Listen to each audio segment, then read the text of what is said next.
So welcome back with another new content. So আজকে আমাদের যেই আলোচনার বিষয় সেটা হচ্ছে কি বল। ঠিক আছে, আমাদের পদার্থবিজ্ঞান বইটার থার্ড চ্যাপ্টার হচ্ছে বল।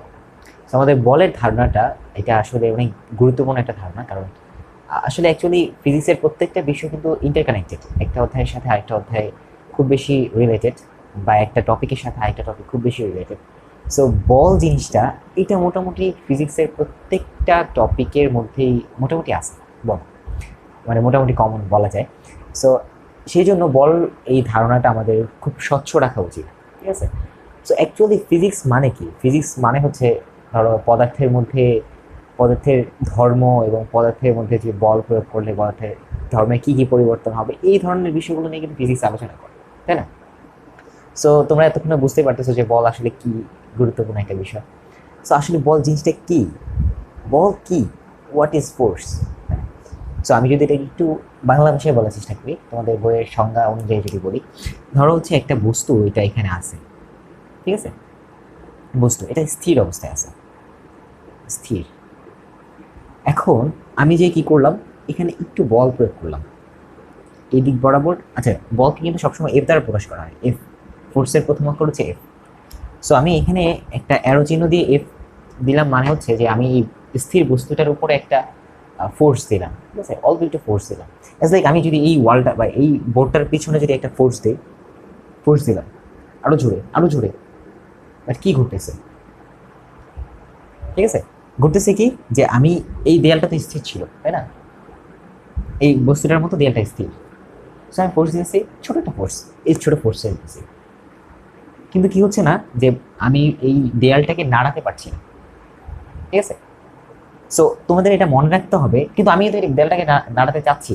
ঠিক আছে, আমি কিন্তু দেয়ালটাকে নাড়াতে চাচ্ছি, কিন্তু পারতেছি না, কারণ আমার ফোর্সটা অনেক ছোট। সো তোমাদের এটা মনে রাখতে হবে যে ফোর্স হচ্ছে ওই জিনিসটা যে স্থির বস্তুকে গতিশীল করতে চায় বা গতিশীল করে। বা যদি তুমি ধরো যে এই মার্কারটা, এটা আমি এখানে রাখলাম, দেখতে পাচ্ছ?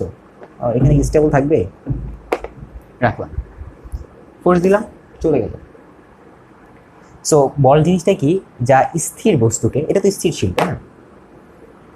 গতিশীল করতে চায়, চায় অথবা গতিশীল করে, এটাকে আমরা বলবো ফোর্স। আবার ধরো এই একটা বস্তু, সে এই ডিরেকশনে গতিশীল আছে, ভি বেগে গতিশীল আছে। ভি দ্বারা কি বোঝায়? ভেলোসিটি। তোমরা হয়তো দুই অধ্যায়ে পড়ে ফেলছো যে গতি অধ্যায়, ভি ফর ভেলোসিটি বা বেগ বোঝায়। তো এই বস্তুটা কি আছে? ভি বেগে এই দিক বরাবর গতিশীল আছে, ঠিক আছে? সো আমি ধরো এখানে একটা ফোর্স দিলাম, এখানে একটা ফোর্স দিলাম, তাহলে কি হলো? স্থির বস্তুর অবস্থা, স্থির বস্তুর আলোচনা কিন্তু শেষ, তাই না? এখন গতিশীল বস্তুর আলোচনা। গতিশীল, খুব মনোযোগ সহকারে দেখো, কারণ আমি একদম পুরো বেসিক থেকে নিয়ে অ্যাডভান্স লেভেল পর্যন্ত চেষ্টা করবো তোমাদেরকে বোঝানোর জন্য। তো তোমরা যদি খুব ধৈর্য সহকারে আর কি ক্লাসটা দেখতে থাকো বা ভিডিওটা দেখতে থাকো, আই থিঙ্ক তোমাদের এই চ্যাপ্টারে কোনো প্রবলেম হওয়ার কোনো কথা না। আর যেই চ্যাপ্টারটা বুঝতে পারবা, তুমি মনে রাখবা যে ফিজিক্সে তুমি অনেক কিছু বুঝবে, কারণ যেই চ্যাপ্টারে যাও, যেই টপিকের মধ্যে যাও ফিজিক্সের, বল ইজ কমন, বল থাকবেই থাকবে। ঠিক আছে, সো এই জিনিসটা খুব ভালোভাবে বোঝার চেষ্টা করো। এখন গতিশীল বস্তুর উপর ধরো এই এই বস্তুটা আগে গতিশীল ছিল, আমি বাহাত দিয়ে আবার আবার একটু বল দিলাম, তাহলে কি হলো? গতির পরিবর্তন হলো, গতির পরিবর্তন হলো, তাই না? তো কি করলো যে এই ফোর্সটা কি করলো? এই বস্তুর গতিটাকে সে পরিবর্তন করলো। আবার ধরো বিশাল একটা ট্রাক আস্তে আস্তে চলতেছে, সো আমি যে দিলাম একটা ধাক্কা, বিশাল বড় কিন্তু ট্রাক, বা ধরো বিশাল একটা জাহাজ, ঠিক আছে? সো আমি একটা স্পিড বোট বা নৌকা করে চলতেছি, জাহাজটা চলতেছে, আমি জাহাজটাকে দিয়ে একটু ধাক্কা দিলাম, কি হবে? কিছু হবে? কিছু হবে না। সো কি হলো যে আমি গতিশীল বস্তুকে ফোর্স প্রয়োগ করে হয় গতির পরিবর্তন করতেছি অথবা গতির পরিবর্তন করতে চাচ্ছি। যেমন ওই জাহাজটাকে আমি ফোর্স দিয়ে গতির পরিবর্তন করতে চাচ্ছি ঠিকই, আসলে কিন্তু পরিবর্তন হচ্ছে না। ঠিক আছে, সো চারটা জিনিস এখানে আমি বলছি যে ফোর্স জিনিসটা কি? যা স্থির বস্তুর উপর ক্রিয়া করে স্থির বস্তুকে গতিশীল করে বা করতে চায়। আবার যা গতিশীল বস্তুর উপর ক্রিয়া করে গতিশীল বস্তুর গতির পরিবর্তন বা বেগের পরিবর্তন করে বা করতে চায়, তাকে আমরা বলতেছি কি? ফোর্স। সো একটা সংজ্ঞাকে আমি অনেক সুন্দরভাবে বোঝানোর চেষ্টা করলাম। আশা করি তোমরা এটা বুঝতে পারছো, তোমরা এটা মনে রাখার চেষ্টা করবা। কারণ ফোর্স জিনিসটা আমি তোমাদেরকে ইম্পর্টেন্সটা আবারও বলি যে ফোর্স জিনিসটা কিন্তু খুবই ইম্পর্টেন্ট, খুবই ইম্পর্টেন্ট। ঠিক আছে? সো বলের ব্যাপার স্যাপার কি, বল কাকে বলে, এই জিনিসটা আশা করি তোমরা বুঝতে পারছো। এখন চলো আমি কমপ্লিটলি তোমাদের বই অনুযায়ী আগাবো। কারণ অনেকে হয়তো নিজের মতো করে পড়াতে পছন্দ করে বা নিজের মতো করেই মানে স্টুডেন্টদেরকে বোঝানোর চেষ্টা করে, বাট আমি এটা ডিসলাইক করি। কারণ হচ্ছে ধরো আমি তোমাকে নিজের মতো করে পড়ানোর চেষ্টা করতেছি, তারপরে তুমি এই পড়াটা শেষ করে তুমি বইটা উল্টালা বা বইটা খুললা, তখন কি হবে? তোমার কাছে সব কিছু অপরিচিত লাগবে। সো আমি চেষ্টা করি তোমাদের বই অনুযায়ী যাওয়ার, যাতে করে তোমরা এই ক্লাসটা দেখার পরে, এই ভিডিওটা দেখার পরে যখন আবার তোমরা বই খুলবা, তখন তোমার কাছে যেন বইয়ের সব টপিকগুলো পরিচিত পরিচিত লাগে। হ্যাঁ, এই টপিক তো আমি করছি একটু আগে, ঠিক আছে? তখন তোমার একটা অন্যরকম ভালো লাগে কাজ করবে যে আমি পারি কথাটা। আর তুমি যদি আমি নিজের মতো করে পড়াই বা কোনটার পরে কোনটা পরে বইয়ের সাথে এরকম মিল না থাকে, তখন ব্যাপারটা কি হবে যে তুমি ক্লাসটা করলা, হয়তো বুঝছো অনেক কিছু, বাট বই খুলে যখন দেখবা যে এই বিষয়গুলো হয়তো পরিচিত না বা এরকম করে আমরা শিখি নাই, তখন ব্যাপারটা কি হবে যে একটু হতাশা কাজ করবে। ঠিক আছে? যে তুমি একটু হতাশ হয়ে যাবা যে আমি আসলে শিখলামটা কি, তাই না? সো এখন চলো আমরা নিউটনের প্রথম সূত্র এবং জড়তা এই জিনিসটা কি, এই জিনিসটা একটু শিখি। সাপোজ আমি তোমাকে ভালো একটা উদাহরণ দিই। সাপোজ ধরো হচ্ছে এটা এরোপ্লেন, ঠিক আছে? সে কি আকাশে উড়বে। সো আকাশে উঠতেছে। সো মাঝে মাঝে দুর্ঘটনা ঘটে। দুর্ঘটনা কি? যে এরোপ্লেনে যে ইয়েটা ছিল, ইঞ্জিনটা ছিল, সেই ইঞ্জিনটা অফ হয়ে গেছে। এখন তোমাদের কাছে আমার একটা কোশ্চেন, এই মুহূর্তে ধরো এখানে আস্তে আস্তে এই মুহূর্তে আসলো, তারপর বিমানের ইঞ্জিনটা অফ হয়ে গেল, এখন কি হবে? ধাপ করে পড়ে যাবে নাকি আস্তে আস্তে এইভাবে পড়বে? বলো তো। সো আমি মনে করি যে তোমরা যদি একটুও কমন সেন্স থাকে তোমাদের মধ্যে, তো তোমরা এটা বুঝতে পারবা ধাপ করে পড়ে যাবে না, বরং আস্তে আস্তে সামনের দিকে যেতে যেতে নিচের দিকে পড়বে, তাই না?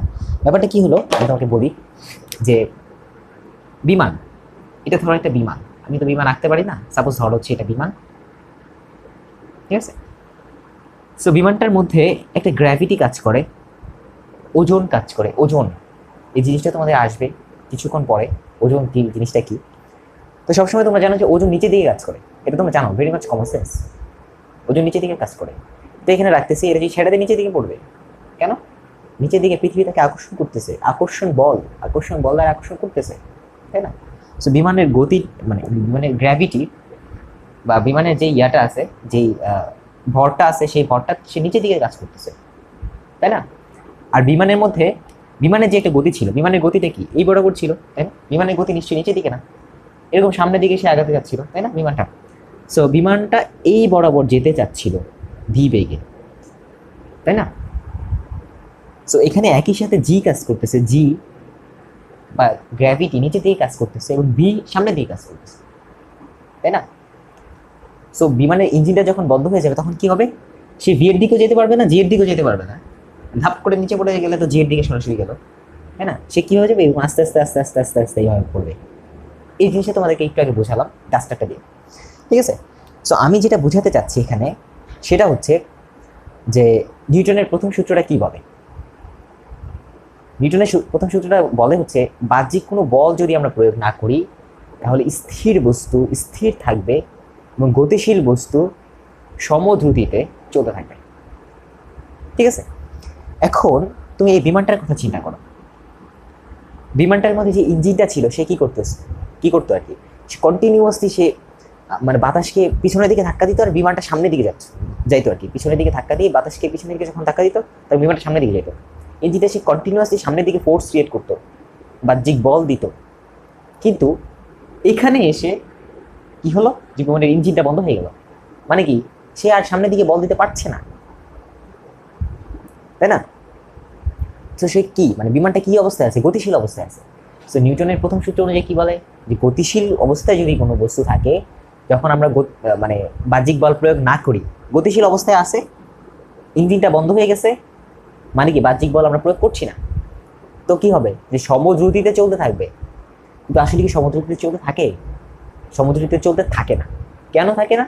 কারণ হচ্ছে এখানে বাতাসের বাধা আছে, গ্র্যাভিটি আছে, তাই না? আর অনেক বাধা আছে বলে এটা সমদ্রুতিতে চলতে পারে না, কুয়াশা থাকে হয়তো আকাশের উপরে। তো এই জিনিসটা থেকে, এই উদাহরণটা থেকে তোমরা একটা জিনিস বুঝো যে জড়তা, জড়তা মানে কি? জড়তা মানে হচ্ছে ওই জিনিসটা যে যে বস্তু যেই অবস্থায় আছে, স্থির থাকলে স্থির অবস্থায় থাকার একটা প্রবণতা, বা গতিশীল থাকলে গতিশীল থাকার একটা প্রবণতা, এই জিনিসটা হচ্ছে জড়তা, তাই না? তো এই এই যে বিমানটা আছে, বিমানটার মধ্যে কি কি কাজ করতেছে? যে গতি জড়তা কাজ করতেছে, ঠিক আছে? ধাপ করে পড়তেছে না কেন? কারণ সামনের দিকে একটু গতি আছে, অলরেডি আছে, গতিশীল ছিল তো এতক্ষণ, তাই না? ওই গতির প্রভাবে সে আস্তে আস্তে আস্তে আস্তে সামনের দিকে যাচ্ছে, নিচে দিকে যাচ্ছে। আশা করি বুঝতে পারছো। জড়তা কাকে বলে? জড়তা হচ্ছে যেই বস্তু যেইভাবে আছে সেইভাবেই সে থাকতে চায়। যেমন একটা স্থির বস্তু, এটা স্থির আছে, স্থিরই থাকতে চায়। তুমি যদি এটাকে ফোর্স ক্রিয়েট করো তখন সে হালকা গতিশীল হবে। এই যে বাহ্যিক বলটা তুমি ক্রিয়া করতেছো, বাহ্যিক বলটা তুমি ক্রিয়া করতেছো, এর প্রভাবে সে কি হলো? গতিশীল হচ্ছে।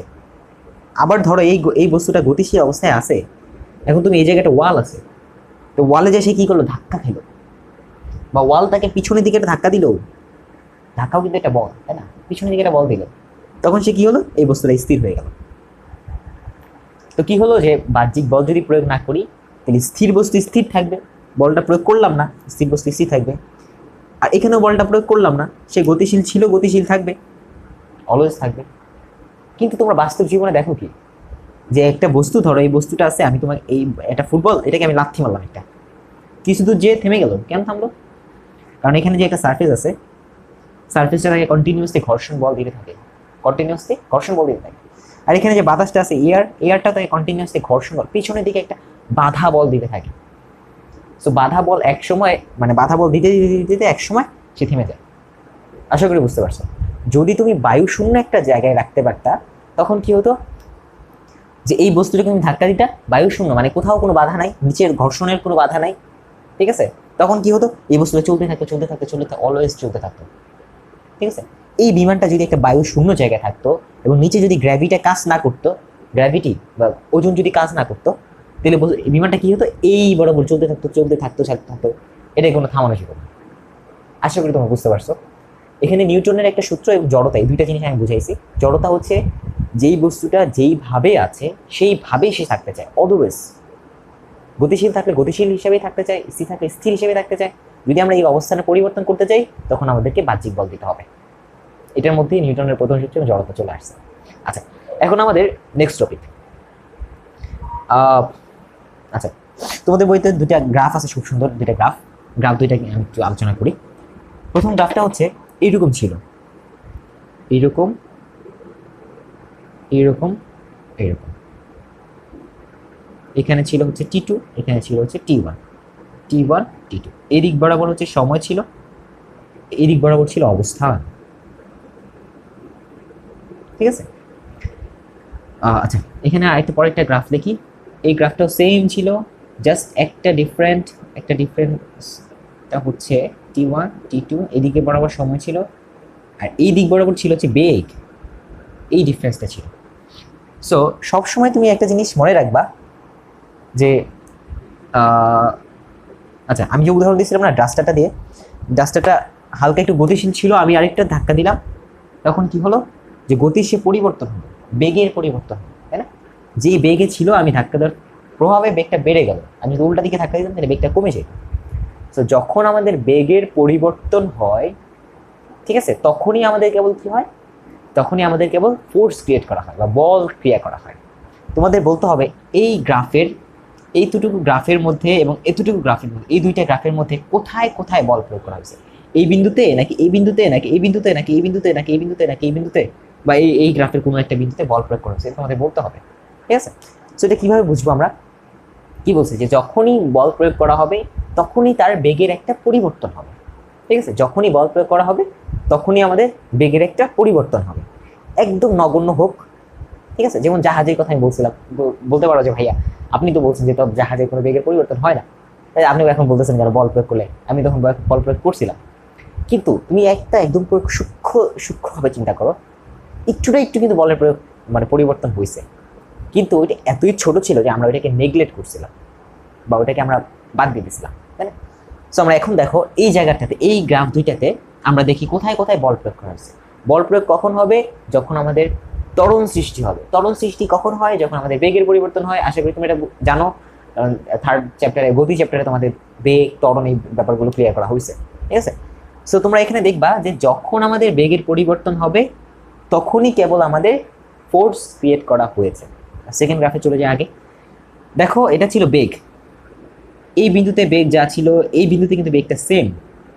এই সরলরেখা বরাবর বেগের কোনো পরিবর্তন হয় নাই। যখন আমাদের বেগের পরিবর্তন না হয়ে থাকে তখন কি হয়? বেগের পরিবর্তন হয় নাই, এটা চলতেছে চলতেছে চলতেছে, বেগের পরিবর্তন হয় নাই, মানে কি আমি ফোর্স ক্রিয়েট করি নাই, তাই না? তাহলে এতটুকুর মধ্যে আমরা কোনো ফোর্স ক্রিয়েট করি নাই, মানে 0 থেকে t1 সময়ের মধ্যে আমরা কোনো ফোর্স ক্রিয়েট করি নাই। এখন দেখো t1 থেকে t2 পর্যন্ত এটা কিন্তু বেগ ছিল, মানে উপরের দিকে ওঠা মানে বেগ বৃদ্ধি পাওয়া, তাই না? সময় বৃদ্ধির সাথে সাথে বেগ বৃদ্ধি পাওয়া। দেখো এখান থেকে এখানে যে t1 সময় যতটুকু বেগ ছিল, বেগটা কিন্তু আস্তে আস্তে আস্তে আস্তে বৃদ্ধি পাইছে, তাই না? বৃদ্ধি পাইতে পাইতে এই t2 সময়ের মধ্যে চলে গেছে। মানে কি এই জায়গায় কিন্তু বেগটা বৃদ্ধি পাইছে, মানে কি বেগের পরিবর্তন হয়েছে। এর মানে কি আমরা এখানে একটা ফোর্স ক্রিয়েট করেছি, ঠিক আছে? তো আমরা কি বলতে পারি যে এই জায়গা থেকে এই রেখা বরাবর আমরা কি করছি? ফোর্স ক্রিয়েট করছি, তাই না? এই রেখা বরাবর আমরা ফোর্স ক্রিয়েট করছি। আবার দেখো t2 সময় থেকে আবার এটা কিন্তু সরল রেখা বরাবর চলতেছে, কারণ বেগের কোনো পরিবর্তন হচ্ছে না, একই রেখা বরাবর যাচ্ছে, উপরেও যাচ্ছে না নিচেও যাচ্ছে না, উপরেও যাচ্ছে না নিচেও যাচ্ছে না, তখন আমাদের বল প্রয়োগ করা হয় নাই। আশা করি তোমরা সেকেন্ড গ্রাফটা বুঝতে পারছো। ফার্স্ট গ্রাফটা একটু কমপ্লিকেটেড, তোমরা একটু মনোযোগ দিয়ে করার চেষ্টা করো। ফার্স্ট গ্রাফে বলা হয়েছে অবস্থান, নট বেগ। এটা কিন্তু বেগ না, এটা অবস্থান। অবস্থান, অবস্থান পরিবর্তনের হারকে কি বলে? বেগ। অবস্থান পরিবর্তনের হারকে, এটা ধরো একটা বস্তু, এখানে বস্তুটা আঁকাই আছে, অবস্থান পরিবর্তন হচ্ছে, অবস্থান এখানে ছিল এখানে চলে আসছে 2 সেকেন্ডে, ঠিক আছে? এটা ধরো জায়গার যতটুকু পরিবর্তন হয়েছে তাকে বলে ডি। ধরে নিলাম আমরা ডি ডিস্টেন্স, ঠিক আছে? সে অবস্থান পরিবর্তন হচ্ছে। তাহলে বেগ কত? ভি ইকুয়াল টু হচ্ছে ডি/2। কেন ডি/2? কারণ হচ্ছে অবস্থান পরিবর্তনের হার। হার মানে কি? যে আমাদের অবস্থান ছিল এটাকে যদি আমরা সময় দিয়ে ভাগ করে দিই তাহলে তো অবস্থান পরিবর্তন হার বোঝায়, মানে প্রতি একক সময় কতটুকু অবস্থান পরিবর্তন হচ্ছে, এটা হচ্ছে ভি। তো অবস্থান পরিবর্তনের হার যখন সমান থাকবে তখন আমরা বলবো হচ্ছে এটা বেগ সমবেগে চলতেছে বা বেগটা সেম আছে। একটু কমপ্লিকেটেড কথাবার্তা হয়ে যাচ্ছে, কিন্তু একটু মনোযোগ দিয়ে করার চেষ্টা করো, কারণ এই গ্রাফটা একটু বেশি কমপ্লিকেটেড, কারণ এখানে অবস্থান আছে। অবস্থান থেকে তোমাকে বুঝতে হবে যে বেগের পরিবর্তন হচ্ছে কি হচ্ছে না। এখানে সরাসরি বেগ ছিল, দেখে বলতে পারতা যে বেগের পরিবর্তন হচ্ছে কি না হচ্ছে না, কিন্তু এখানে দেখো অবস্থান আছে, অবস্থান থেকেই তোমাকে বুঝতে হবে যে বেগের পরিবর্তন কি হচ্ছে নাকি হচ্ছে না। চলো আমরা করি। এখন দেখো আমি একটু এগুলো মুছে ফেলি, তাহলে তোমাদের দেখতে সুবিধা হবে। আচ্ছা, অবস্থান, এই স্থির বস্তুটা এই জায়গা থেকে এই জায়গা, মানে 0 থেকে t1 সময়টা পর্যন্ত এখানেই ছিল, অবস্থানে কোনো পরিবর্তন হয় নাই, ঠিক আছে? এখন দেখো এটা দেখো একটা সরল রেখা, সরল রেখা বরাবর কি হয়েছে? সময়ের সাথে সাথে অবস্থানের পরিবর্তন হয়েছে সমানভাবে, তাই না? সমানভাবে।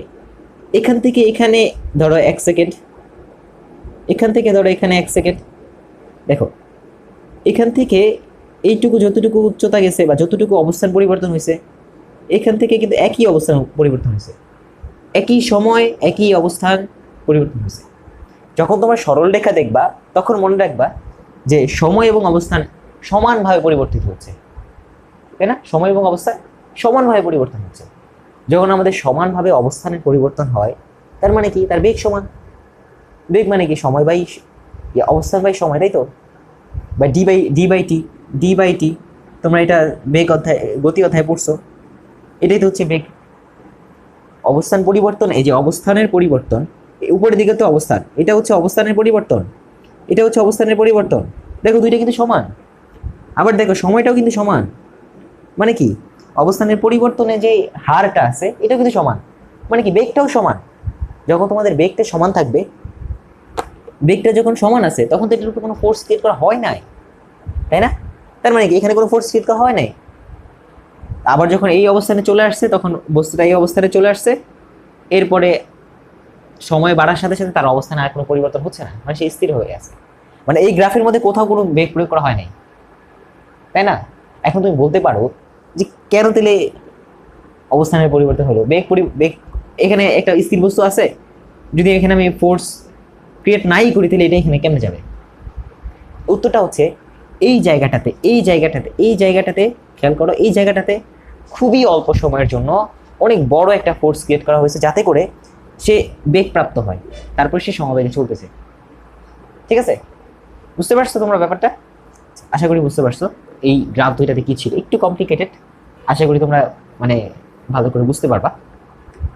আচ্ছা, এরপরে চলো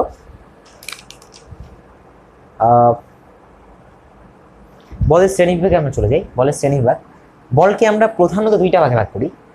ঠিক আছে, এই জিনিসটা একটু মজার, মানে এই টপিকটা একটু মজার। এতক্ষণ যদি তোমরা ধৈর্য ধরে পড়ে থাকো তাহলে একটু মজার টপিকে চলে আসছি আমরা। সো বলকে যদি আমরা ভাগ করতে চাই, বল একটা হচ্ছে কি স্পর্শ বল, স্পর্শ বল, একটা হচ্ছে কি অস্পর্শ বল, অস্পর্শ বল। এখন ধরো তোমার বন্ধুর মধ্যে মারামারি লাগলো মারামারি, ফাইটিং হচ্ছে।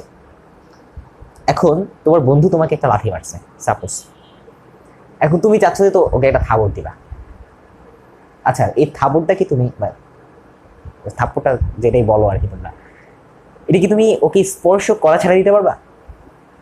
থাপ্পড়টা মানে কি তুমি হাত দিয়ে ওকে ওর গায়ের মধ্যে একটা বল প্রয়োগ করবা, তাই তো? এটা কি তুমি তাকে স্পর্শ করা ছাড়া দিতে পারবা থাপ্পড়টা? তোমাকে যে লাথিটা দিছে সে কি স্পর্শ করা ছাড়া দিতে পারছে? এটি সম্ভব আদৌ? আবার ধরো একটা বস্তু, এই বস্তুটা তুমি জানো যে এটার উপরে গ্র্যাভিটির একটা মানে ক্রিয়া আছে, বা পৃথিবীর একটা আকর্ষণ বল আছে, তাই না? সো এখন এই বস্তুটা কিন্তু যদি আকাশে এখানে থাকে, ধরো এখানে আছে, এটার সাথে কিন্তু পৃথিবীর কোনো সংযোগ নাই, ছেড়ে দিলে কিন্তু পড়ে যাচ্ছে। পৃথিবীর সাথে সংযোগ না থাকা নাই, আমরা জানি, দেখতেছি যে নাই, কিন্তু তবুও কিন্তু পৃথিবী তাকে আকর্ষণ করতেছে। এটার জন্য কিন্তু স্পর্শটা বাধ্যতামূলক না। আবার দুইটা চুম্বকের কথা চিন্তা করো, ধরো এটা একটা চুম্বক, এটা একটা চুম্বক, এটাও নর্থ, এই অংশটা হচ্ছে নর্থ পোল, আমি লম্বা করে আঁকি, এটা ধরো হচ্ছে নর্থ পোল বা উত্তর মেরু, এটা উত্তর মেরু। তো উত্তর মেরু কি করে, সমমেরু পরস্পর বিকর্ষণ করে। তুমি এটাকে সামনে নিচ্ছ, ওইটা সামনে যাচ্ছে, মাঝখানটা ফাঁকা কিন্তু অলওয়েজ থাকতেছে। এক্সপেরিমেন্টে ইচ্ছেগুলো করে দেখতে পারো। মানে এখানে যে এই ফাঁকাটা কিন্তু ওকে সামনে নেওয়ার জন্য যে ফোর্সটা ক্রিয়েট করা হচ্ছে, এই ফোর্সটার জন্য কি একদম পুরো স্পর্শের দরকার নাকি দরকার না? স্পর্শ ছাড়াও কিন্তু হচ্ছে, তাই না? গ্র্যাভিটির উদাহরণ থেকে তোমরা মনে হয় একটু ভালো বুঝতে পারবা যে একটা বস্তু এটা পৃথিবীর সাথে সংস্পর্শে থাকুক বা না থাকুক, এটার উপরে কিন্তু গ্র্যাভিটি ক্রিয়েট করে, তাই না? যতক্ষণ না পর্যন্ত একটা নির্দিষ্ট উচ্চতা পর্যন্ত আমরা না উঠিয়ে ফেলি। সো স্পর্শ বল এবং অস্পর্শ বল তোমরা আশা করি বুঝতে পারছো যে যেই বল প্রয়োগের জন্য আমাদের অ্যাকচুয়ালি স্পর্শের দরকার হয়, স্পর্শ ছাড়া এটা হয় না। ঠিক আছে, সেই বলটাকে আমরা বলি হচ্ছে স্পর্শ বল। যেমন ধাক্কা, ঠেলা, টানা, এগুলোর জন্য সব ক্ষেত্রে আমাদের স্পর্শ বলটা দরকার, তাই না? আবার অস্পর্শ বলটা কি, যে বলটা ক্রিয়া করার জন্য স্পর্শের খুব একটা দরকার হয় না, চুম্বকীয় বল অথবা গ্র্যাভিটি, অভিকর্ষ বল, ঠিক আছে, তড়িৎ চুম্বক বল, এগুলোর জন্য আমাদের কি করতে হয় না, স্পর্শ করার ম্যান্ডেটরি না, এগুলোকে আমরা কি বলবো, অস্পর্শ বল। ওকে, আচ্ছা, এখন চলো মৌলিক বল কাকে বলে। এখন তোমাকে যদি জিজ্ঞেস করা হয় আসলে অনেকগুলো বলের নাম বলো তো, কি বলবা?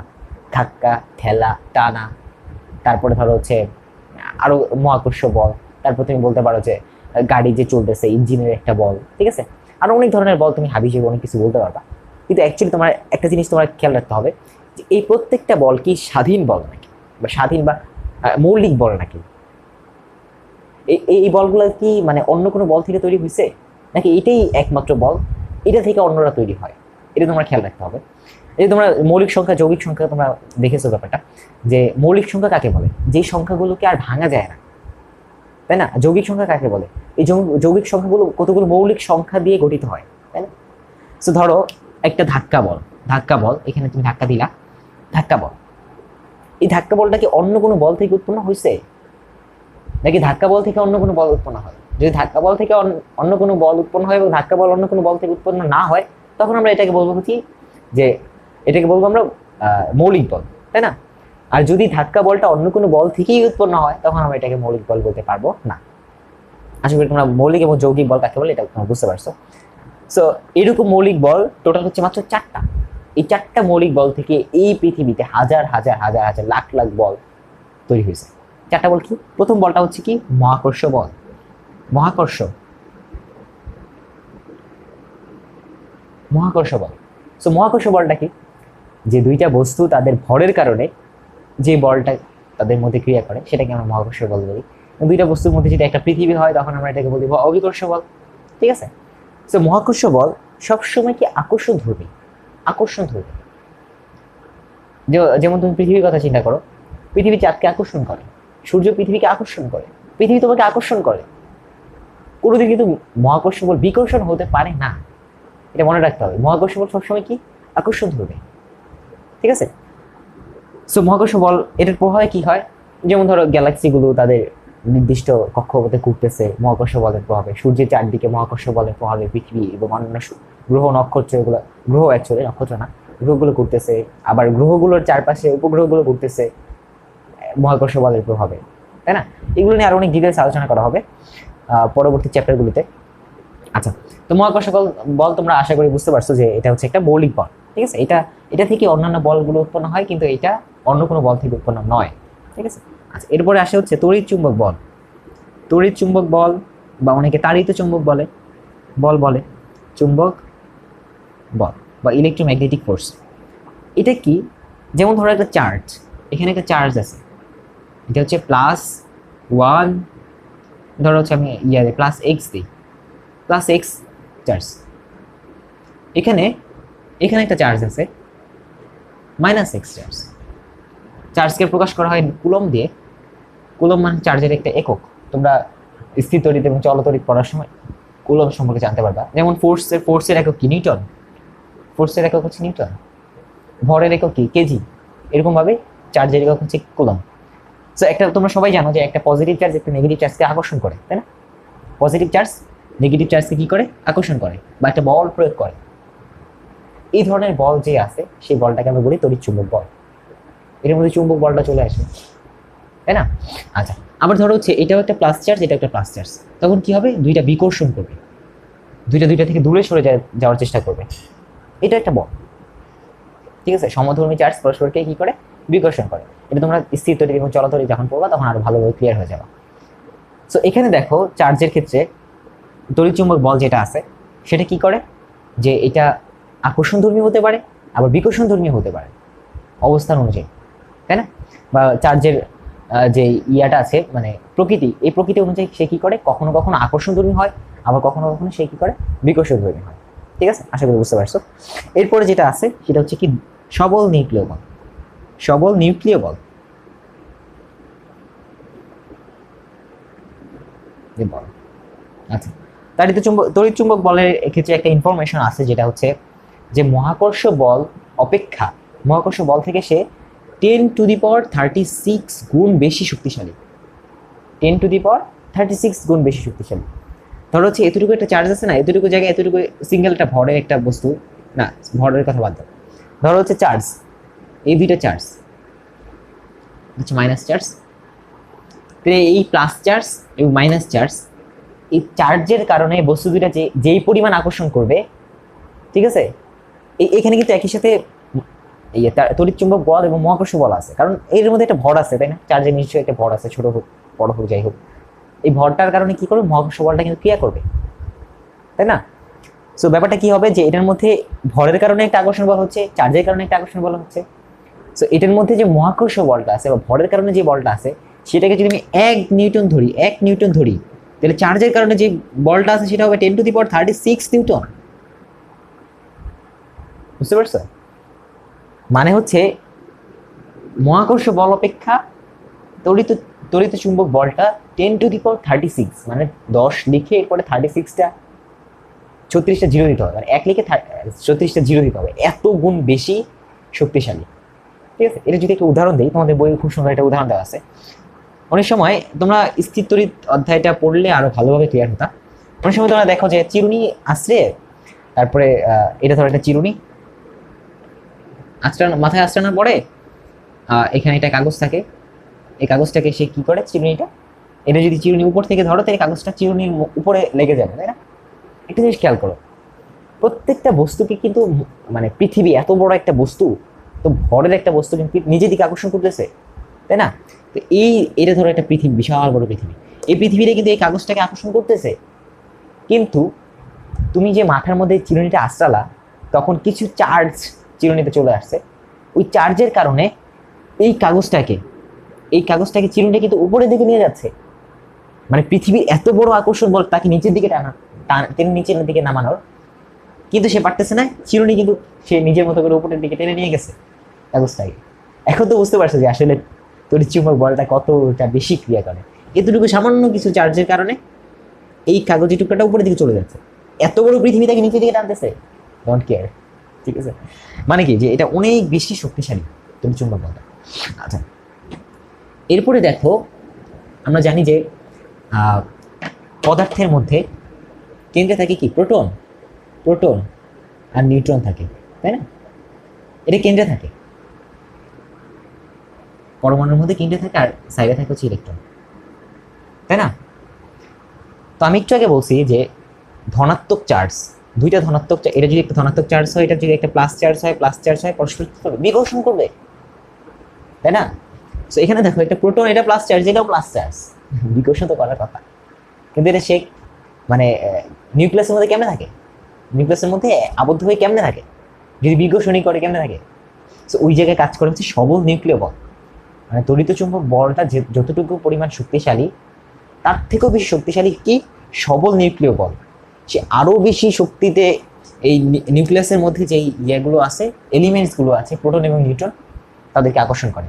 যার প্রভাবে কি হয় যে এখানে ধরো হচ্ছে প্রোটন এই দুইটার মধ্যে সবল নিউক্লিয় বল বেশি আকর্ষণ করতেছে, আর তড়িৎ চুম্বক বল বিকর্ষণ করতেছে। কিন্তু বিকর্ষণের পরিমাণটা কম হওয়ার কারণে এটা মানে একসাথে নিউক্লিয়াসের মধ্যে স্থির অবস্থা থাকে, বা একসাথে কম্বাইন অবস্থা থাকে। আশা করি বুঝতে পারছো। নিউক্লিয়াসের মধ্যে এটা স্টেবল অবস্থা থাকে কেন? সবল নিউক্লিয় বলের কারণে। আরেকটা বল আছে, সেটা হচ্ছে দুর্বল নিউক্লিয় বল। দুর্বল নিউক্লিয় বল, এটা কখন কাজে লাগে? যে সবসময় কিছু ঘাটতিরা থাকে, ভাল লাগে না পোলাপান আর কি। তো যখন আমরা 83 ক্রস করে ফেলবো, পারমাণবিক সংখ্যা 83 ক্রস করে ফেলবো, যেমন এখানে দুইটা প্রোটন আছে, এটার পারমাণবিক সংখ্যা 2।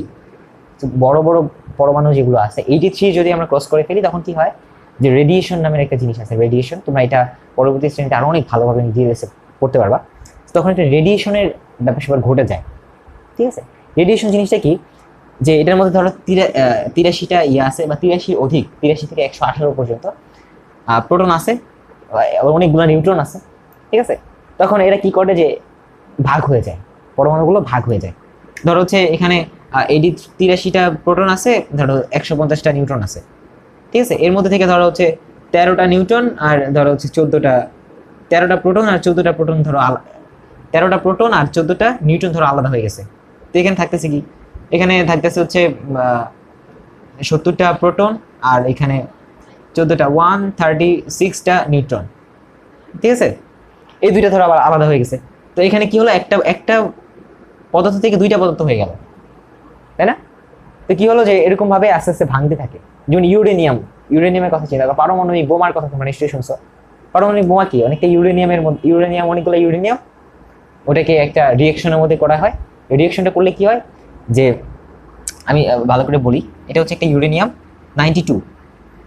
ঠিক আছে, 92টা হচ্ছে প্রোটন থাকে, এবং ইলেকট্রন থাকে কতগুলো জানি আমার মনে নাই, নিউট্রন থাকে কতগুলো। তো এটাকে একটা নিউট্রন দ্বারা আঘাত করা হয়। আঘাত করা হলে কি হয় যে এটা অনেকগুলো ছোট ছোট পরমাণুতে ভাগ হয়ে যায়। ঠিক আছে, কিন্তু এটা কিন্তু স্বতঃস্ফূর্তভাবে হয়, একা হয়। একা কিভাবে হয়? দুর্বল নিউক্লিয় বলের কারণে এটা একা হয়। আশা করি তোমরা এটা বুঝতে পারছো। মহাকর্ষ বল, যেটা একটা মৌলিক বল, তড়িৎ চুম্বক বল এটা একটা মৌলিক বল, সবল নিউক্লিয় বল একটা মৌলিক বল, দুর্বল নিউক্লিয় বল একটা মৌলিক বল।